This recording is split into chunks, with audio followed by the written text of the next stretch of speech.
Hello and welcome. Last video, we set up Keystatic inside an existing Next.js project. We created the configuration file and defined a schema, and then set up the admin UI and all the pages and API routes that it requires to run. In this video, we're going to add some data and then use Keystatic's Reader API to query that data and render it out on our pages. By the end of the video, I hope to completely replace my older content layer setup with the new Keystatic setup. If you're curious about what the content layer setup was, make sure to check out the video right here. In the schema that we made last time, we only created a couple of simple elements like text and image and date, but we haven't added the actual rich text field that's going to store our data in an MDX file. So let's start doing that. I'm going to call this content, and we're going to use the field.mdx. The MDX field is a new field by Keystatic. It's an ever-growing open source project. So the previous way of doing this was using the document field, which stored data in an mdoc file.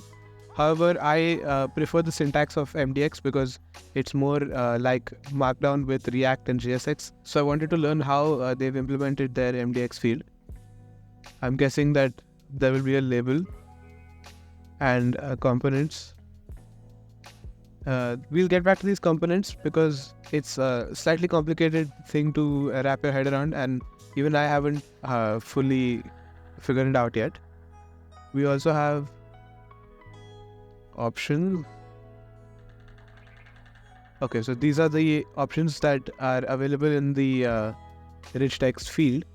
And finally, we have the extension, which I'm guessing, yeah, so we can choose MDX.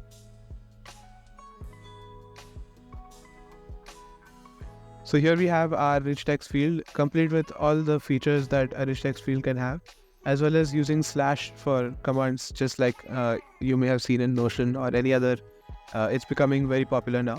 So I'm just going to go through and disable the things that I'm not comfortable with. So table is going to be false.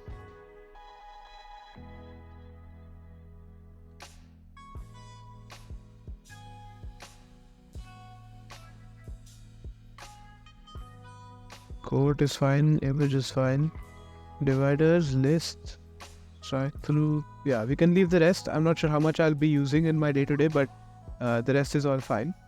These are the specific things that I don't want to support in my styling. Finally, we can customize the way that this renders on the Keystatic UI. So currently it's like a form, like storing any object of data, but we want the content field to be at the forefront and be the primary focus. So for that, actually, Keystatic allows us to pass in, before the schema, we can pass in an entry layout. So I just checked out the documentation and they have this entry layout, which we can choose for the layout to be either the form, which we have currently here, or we can also make it into the content focused layout. But then we need to also give the format and let Keystatic know that this content field, so that we know which of the fields is going to be our content one. And let's see if that works. And yes, so now the rich text field is right here in the center and takes up the majority of the space. And then we have the metadata in the sidebar. Awesome. So that's our client work collection complete. I'm going to redo this and create a new collection for our reviews. And I'm back. We have reviews now. Follows pretty much the same setup, except that I created the format as JSON because we don't have a rich text, so this is fine. We do have a slug, same as before. We have a name with a field of slug and a slug field of name. If you're curious about what that looks like, then here it is on the site. We have an avatar, a name, a designation, and the actual review. So I thought I'll add this last bit with you. So the actual review will be, or let's name this also content, and make it a fields.text with a label of review, validation required, and we'll add another property called multi-line to true, because this description can be a little long and it need not be as small as a name or a designation. It can be in a larger paragraph form. Alright, that's enough of creating schemas for today. Let's move into actually querying this data and using it within our Next.js pages. Finally, we'll make some fun tweaks and quality of life improvements on the admin dashboard. We're back in the docs of Keystatic. In the Next.js setup, we've gone through creating a config and setting up everything that we need with the admin UI. Finally, let's get to rendering Keystatic content and using the Keystatic Reader API. You can learn more with the Reader API docs here, but we're just going to go through the basics. So to create our reader, Keystatic just gives us a create reader function. We just need to pass it our the absolute path to our Keystatic config. So for that, I'm going to go ahead into my lib directory and create a keystatic.ts. And I just want to, I don't know actually if there are any benefits to creating this only once and things like that, but it's just simpler when it's created in one file and then we just pull in the reader wherever we need. So let's, export calls reader, which is create reader. And instead of just passing the Keystatic config, we'll have to do process.cwd and, and then the config. And we need to correct this path. Instead of exporting this as a const, I'm actually going to export default reader so that now we can import the reader anywhere from this Keystatic file. So first, let's just go to the our main homepage and let's see what we've done with our content layer. So with content layer, the content layer is giving me access to this all works from their content layer /generated directory. Then I was filtering that to remove my template files since I had to manually create MDX files. You can see that I have this template.mdx and I wanted to remove that from the final rendering in the page. And then I was filtering only the published articles in production, and in development I was leaving the unpublished ones in so that I can preview them. And then finally I'm sorting it by date and then mapping it to get only the data that we need. So content layer was giving me a whole bunch of unnecessary data. So I was just creating that into a usable format for us and passing it in here. So let's start from the top. I'm going to get const client work is equal to reader. And we can import that from lib/keystatic, and then dot collections dot client work, and just look at the amount of type safety we have. This is awesome. So let's look at the different options that we have. We have all, which gives us an array of all the objects inside the collection. Then we have list. The list actually gives us only the slugs, and we'll see where this comes in useful later. And then we have read, where we can pick out one single collection object using the slug. And then read or throw, which instead of returning an error object will probably throw an error. So if you want to handle your errors that way, then you can use that. We're just going to use the all function. Now for my sanity, I'm just going to check if we don't have client work. Then I'm going to throw an error and say client work or invalid client work collection. We're going to build this site statically and serve it statically generated. So this error will never reach the client. However, when I'm debugging or building locally, if this case ever happens that this collection is empty, then we'll get an error right here. So unlike the content layer, we don't need to filter out any template, but we do need to filter the published ones in development and production. So let's create a const called parse client work and take the client work and then filter.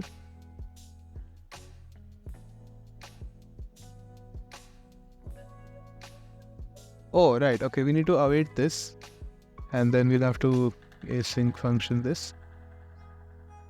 And now we can filter this. I'm going to just copy this and then we can, so work.publish doesn't exist. But we do have work.entry dot published, right? Yeah. If the node environment is production, then we only want those entries which are published to pass the check. Whereas if we're in development, which is the else statement, then we just want everything to pass. So that's what this filter does. Then we want to sort by latest. So again, I'm going to copy this and then we can modify it. Entry dot dated at, and b dot updated at, entry dot updated at,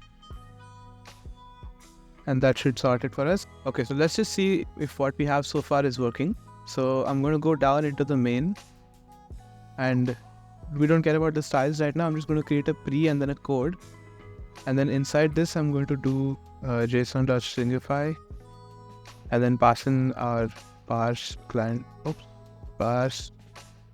work, and then I will do, and we have an empty array. So let's quickly go into our dashboard and add some of the articles. I'll just update everything and get back to you. So here's an interesting thing about Keystatic. Whatever work I've done inside the dashboard and I've saved all these articles, I've actually saved them to my GitHub repository. So in my local development, if I refresh, then this is going to stay empty. So we have to, every time we make a change in the dashboard, I'm going to kill the server and git pull. And let's npm dev to start the server again. And now, since we've pulled all our data in, we should get, yes, we get all of this here. Let's remove this debugging pre and then go down to where we actually render this, which is down in this section with a headline. I'm going to change this my work to client work. And then let's get into actually rendering out. Instead of using the works that we have from Contentlayer, I'm going to substitute both these for parsed client work. And we're just doing a quick check here. We're checking if this array has any items in it. If it doesn't have any items, then we're going to display an error saying no work to showcase. But if we do have, then we're going to put all our items into this grid. Now we have a little bit of TypeScript issues. If you want to skip the TypeScript debugging, then I'm going to put a timestamp on screen. However, if you're interested in the TypeScript and how Keystatic handles their types, make sure to watch this part. So here, our work actually comes in the form of a slug and an entry, right?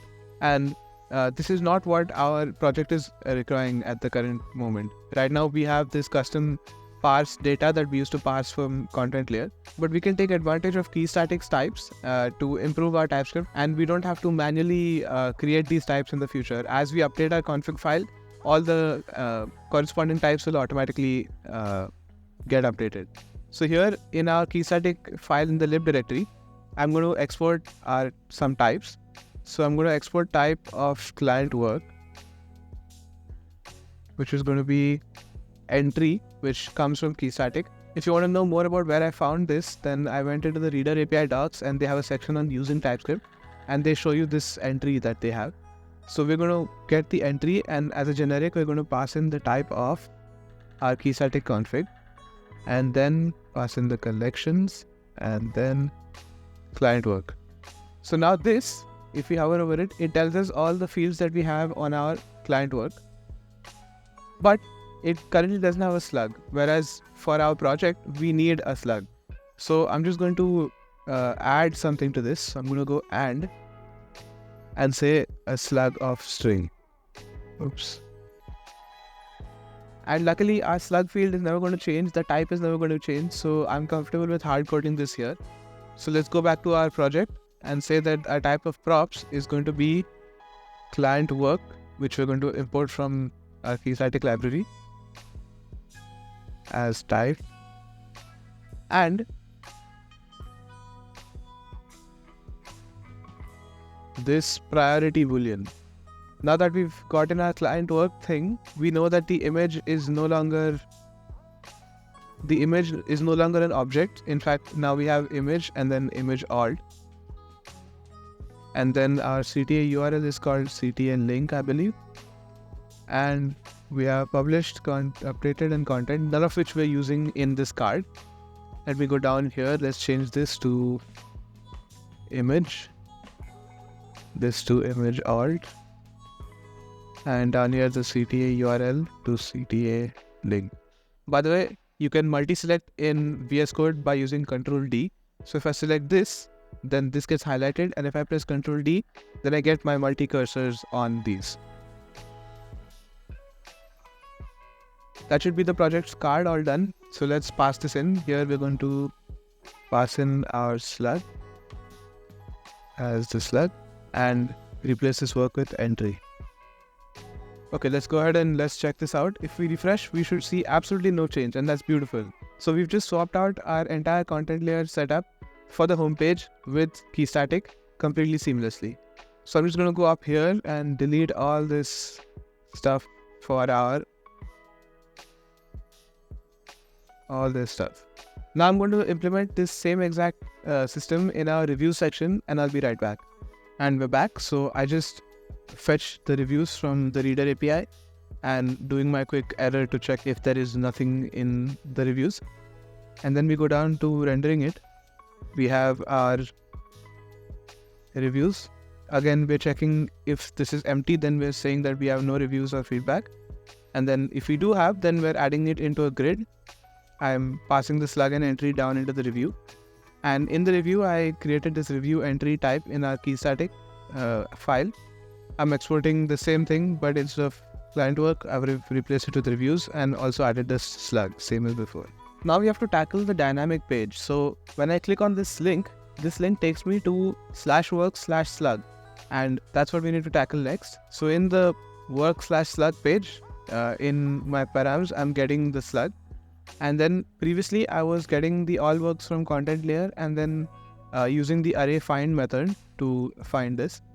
Instead of that, what we can do is use the Keystatic Reader API, and we can say that our const client work is equal to reader, which is auto imported from the Keystatic file, dot collections dot read, dot client work dot read, and here we can pass in our slug.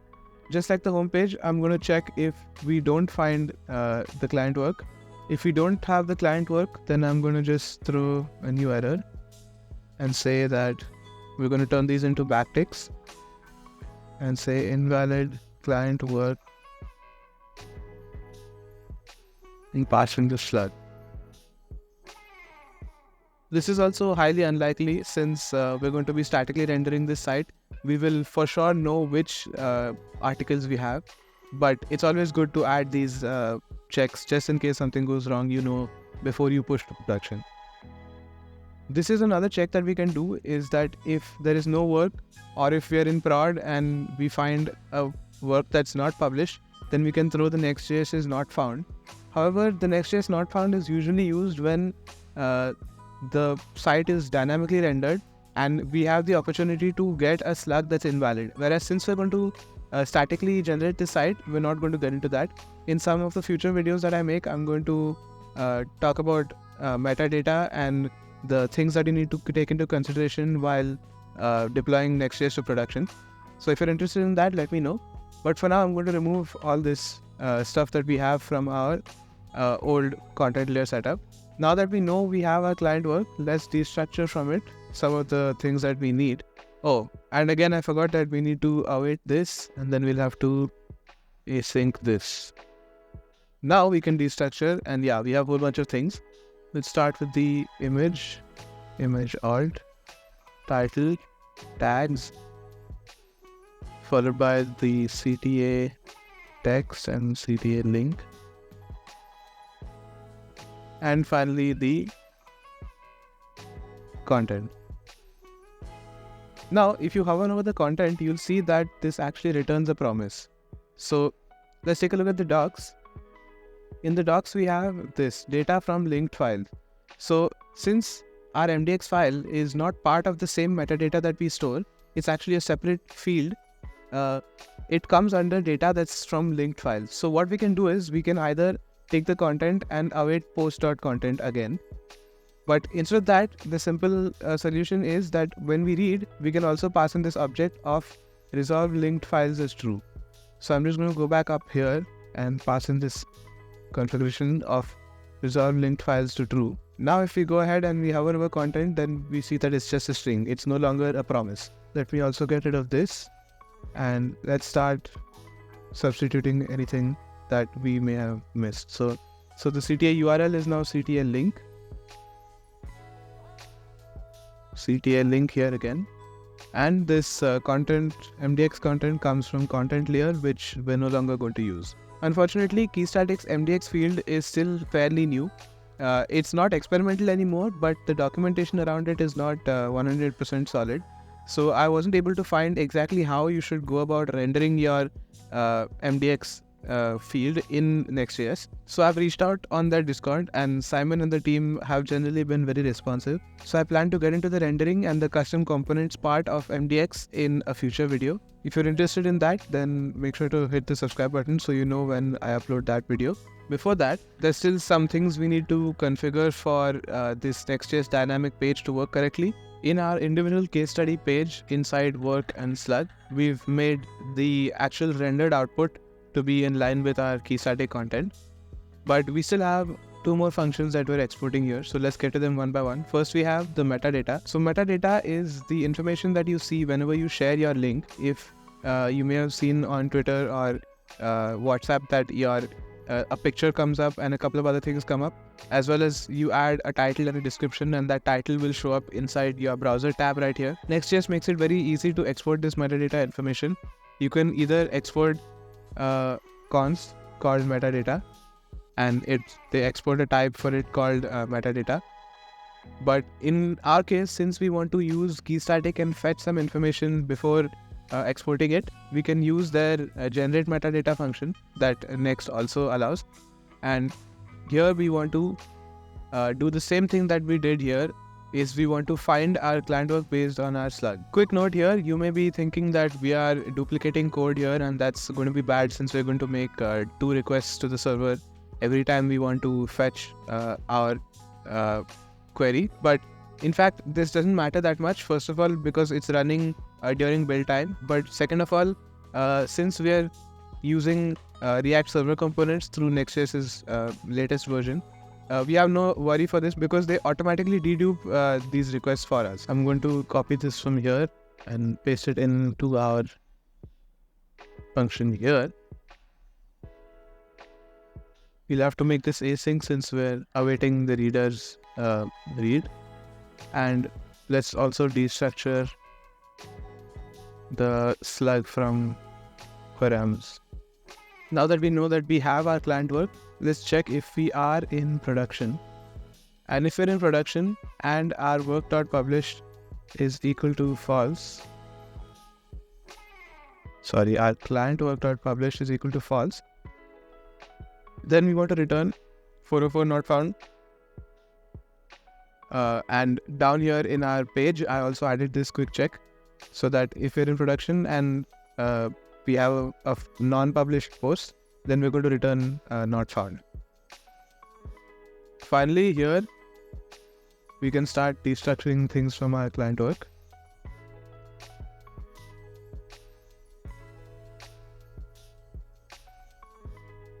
This is just a template that I have from previous projects where I'm returning a title, a description, and then open graph title description, and the open graph also accepts an image.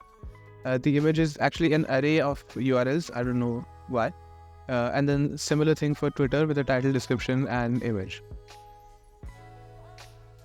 For Twitter, we can also add a couple of things. We can add card as summary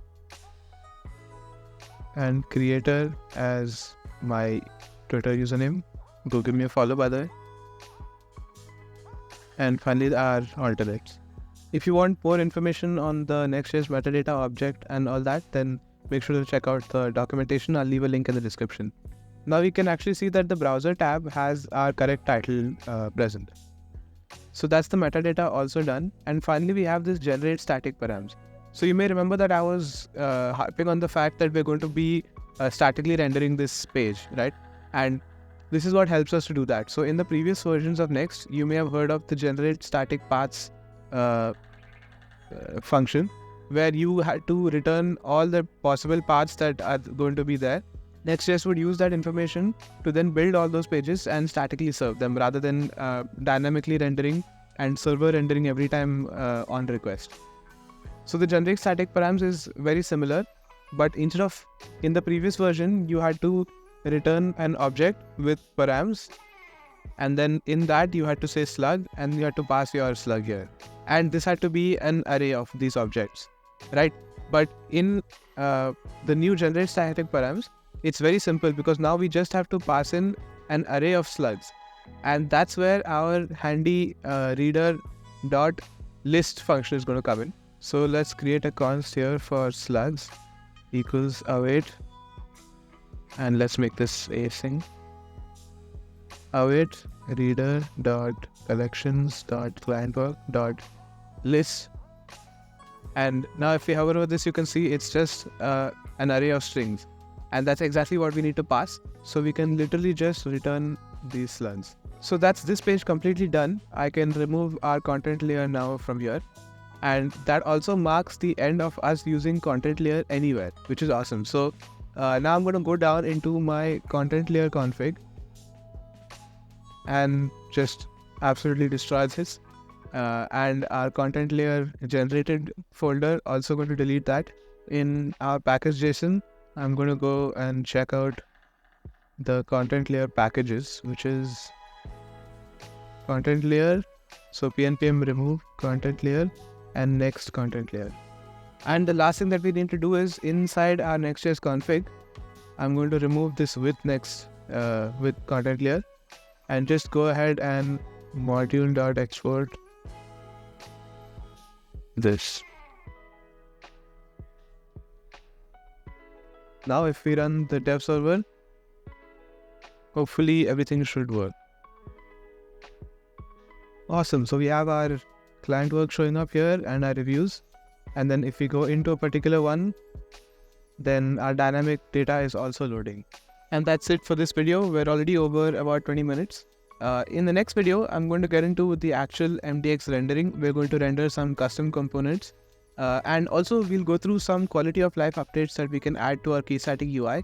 For example, here we can change the logo and the name that shows up in the top left, as well as inside our collections, we can change the name and the fields that show up as our preview right here. If you've made it this far, I'd really appreciate it if you can hit the like button. Make sure to subscribe so that you can be notified when I upload the next video and we move this project forward. And until then, keep learning, keep building, and I'll see you next time.